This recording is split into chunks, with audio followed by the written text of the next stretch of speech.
Sindh online school में तव्हांखे भलीकार प्यारा ॿारो। अॼु पाण पंहिंजे हयातियात जो टियों चैप्टर नंबर 3 बायोडाइवर्सिटी शुरू था कयूं।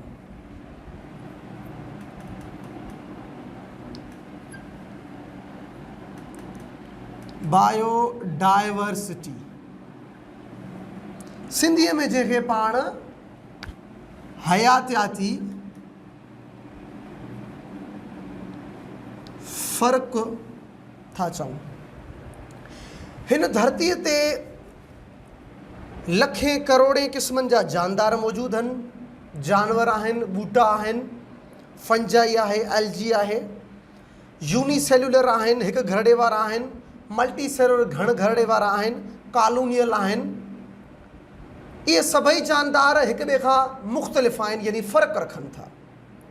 जानदार सवें लखें सालनि खां वठी मौजूदु आहिनि। के मौजूदु आहिनि त किरनि जा आबा ॾाढा एंसेस्टर्स ख़तमु थी चुका आहिनि।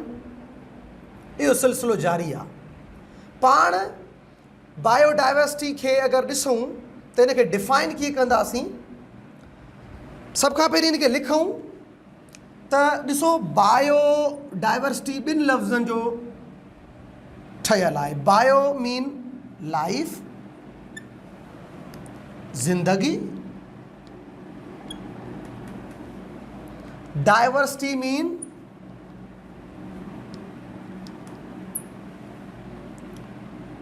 वेरिएशन, यानी फ़र्क़ु। ज़िंदगी में फ़र्क़ु हिन खे ईअं लिखंदासीं त it is the degree of variation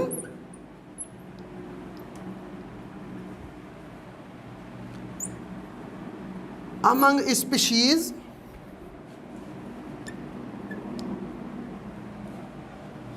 which are living in different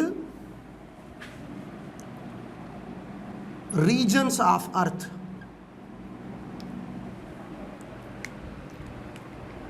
यानी ही जानदारनि में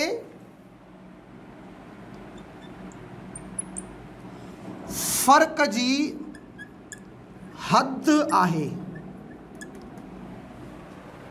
उहे जानदार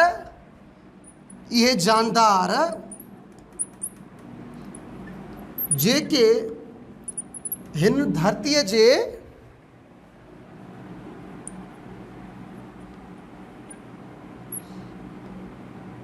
मुख़्तलिफ़ हिस्सनि में रहनि था।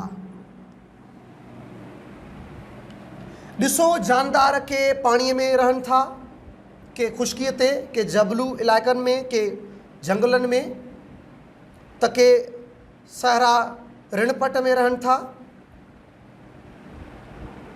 बायोडाइवर्सिटी मानी ज़िंदगी हर जानदार खे हिकिड़ी पंहिंजी स्पीशीज़ आहे। असीं स्पीशीज़ पढ़ी आया आहियूं त स्पीशीज़ छा आहे? Group of living organisms. हर स्पीशीज़ ॿी स्पीशीज़ खां डिफरेंट आहे। असां इंसाननि जी स्पीशीज़ भोलनि जी स्पीशीज़ खां डिफरेंट आहे। ईअं ॿूटनि जूं पंहिंजियूं स्पीशीज़ आहिनि। यादि रखिजो त ओवरऑल असां वटि बायोडाइवर्सिटी कहिड़नि जानदारनि ते मुश्तमिल आहे। सॼी बायोडाइवर्सिटी असांखे हिननि में मिले थी, यानी जंहिंमें असां वटि bacteria, algae, fungi, plants, animal, ऐं इन्हनि में पिणु प्रोटोज़ोअन आहिनि। ही जेके जानदार आहिनि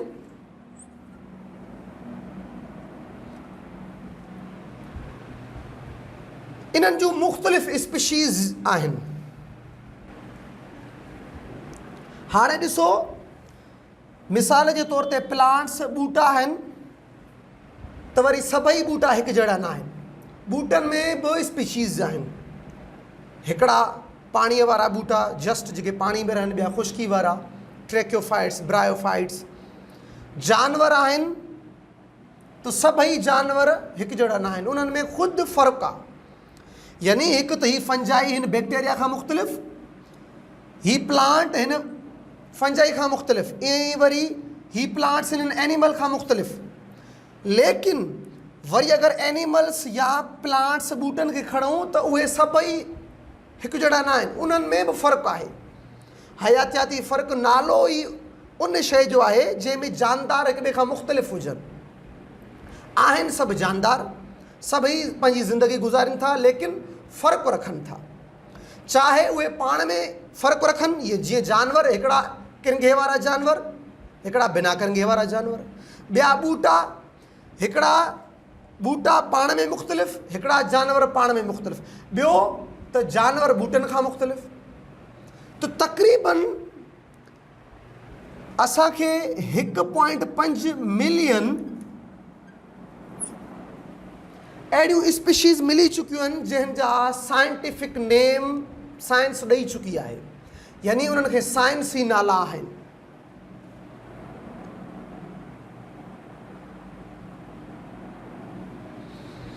बायोडाइवर्सिटी खे पढ़ण जो मक़सदु त जेका तमामु घणी जानदारनि जी आबादी आहे, उन्हनि खे असीं छा कयूं, मुख़्तलिफ़ गिरोहनि में विरहायूं ऐं उन्हनि गिरोहनि जे बुनियाद ते उन्हनि खे आसानी सां सुञाणे सघूं ऐं पढ़ी सघूं।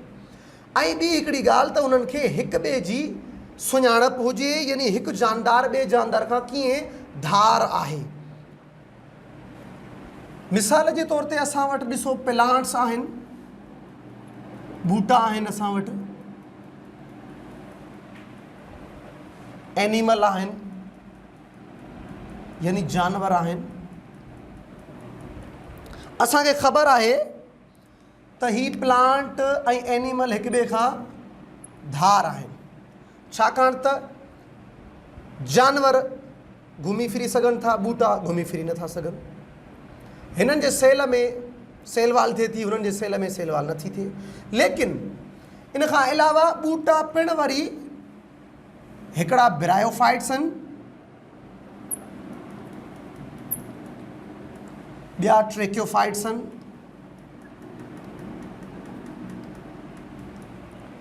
वरी ट्रेक्योफाइट्स बि हिकिड़ा एंजियोस्पर्म आहिनि,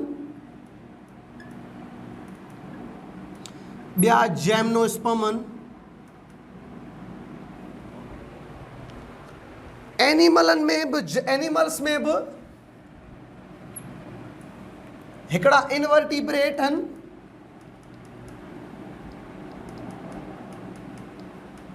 ॿिया वर्टिब्रेट्स आहिनि, बिना किरंगे वारा,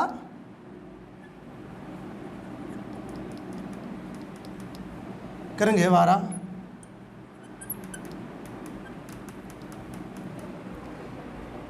वर्टिब्रेट्स जो मिसाल खणूं, किरंगे वारा, उन्हनि में वरी बर्ड्स आहिनि, पखी आहिनि, रेप्टाइल्स आहिनि, रेडियूं पाईंदड़ जानवर आहिनि ऐं मैमल्स आहिनि।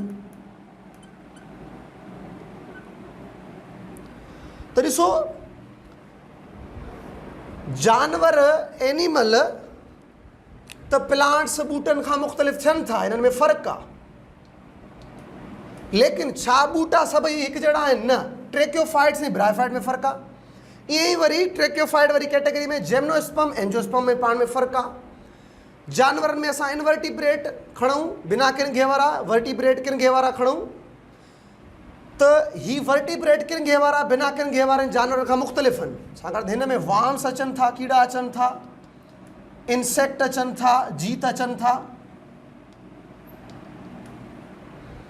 लेकिन वरी वर्टिब्रेट में बि पखी, बर्ड्स, रेप्टाइल, रेडियूं पाईंदड़ मैमल्स, जेके खीर प्यार जानवर आहिनि, इन्हनि में बि पाण में फ़र्क़ु आहे। त हिन सॼे सारे फ़र्क़ खे या इन खां अलावा एनिमल्स, प्लांट्स, फंजई, बैक्टीरिया, इन जानदारनि में जेको बि फ़र्क़ु आहे, पाण बायोडाइवर्सिटी सिर्फ़ु इन फ़र्क़ खे सम्झण लाइ पढ़ंदा आहियूं। उन खां पोइ असां वटि त हिन बायोडाइवर्सिटी जी अहमियत इम्पोर्टेंस छा आहे. What is importance of biodiversity. असीं बायोडाइवर्सिटी छो था पढ़ूं.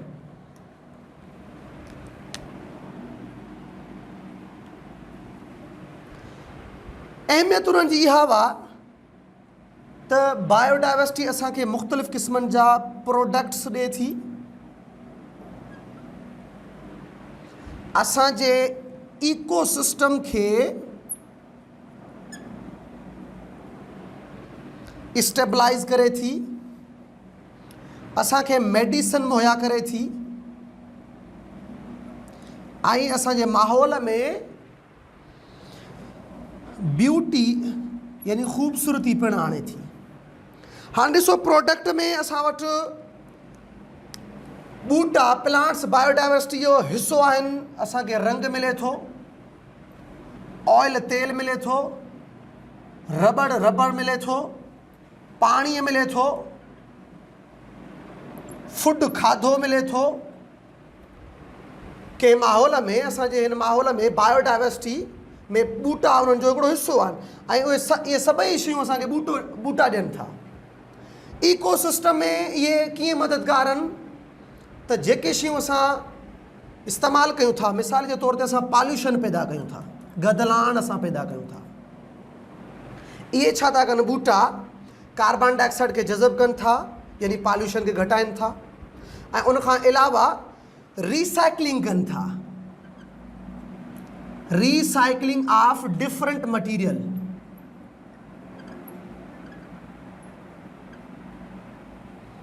मुख़्तलिफ़ जुज़ा मटीरियल जेके आहिनि शयूं आहिनि उन्हनि खे रिसाइकिल कनि था, उनखे नए सिर वरी उन्हनि मां शयूं ठाहिनि था. हिकिड़ी शइ टुटी थी वञे उनखे उन्हनि मां जुज़ा कम वारा जुज़ा कढी उनखे रिसाइकिल करे नई सूरत में उन शइ खे ठाहिनि था पिया. इहो ॿूटे जो कमु आहे. मेडिसिन्स असांखे ॿूटनि मां, प्लांट्स मां, गॾोगॾु एनिमल्स मां मुख़्तलिफ़ क़िस्मनि जूं मेडिसिन्स दवाऊं मिलनि थियूं. ब्यूटी जी ॻाल्हि कयूं त असां वटि प्लांट्स आहिनि, एल्गी ऐं गॾोगॾु एनिमल्स. इहे असांजे हिन धरतीअ ते मौजूदु आहिनि जंहिंजे करे असांजो माहौल पिणु ख़ूबसूरत रहे थो. अहिड़ा इलाइक़ा आहिनि जंहिं ते मुख़्तलिफ़ क़िस्मनि जा ख़ूबसूरत ॿूटा आहिनि जंहिंजे करे जेको आहे सो टूरिज़म खे हथी मिले थी पई. माण्हू घुमणु फिरणु अचनि था पिया. इन खां पोइ पाण वटि इहो आहे त बायोडाइवर्सिटी जा मक़सद, एम्स एंड प्रिंसिपल्स, उसूल कहिड़ा आहिनि. यानी असां जानदारनि खे हिक ॿिए खां धार कीअं था कयूं, क्लासिफिकेशन, दर्जाबंदी असां कीअं था कयूं.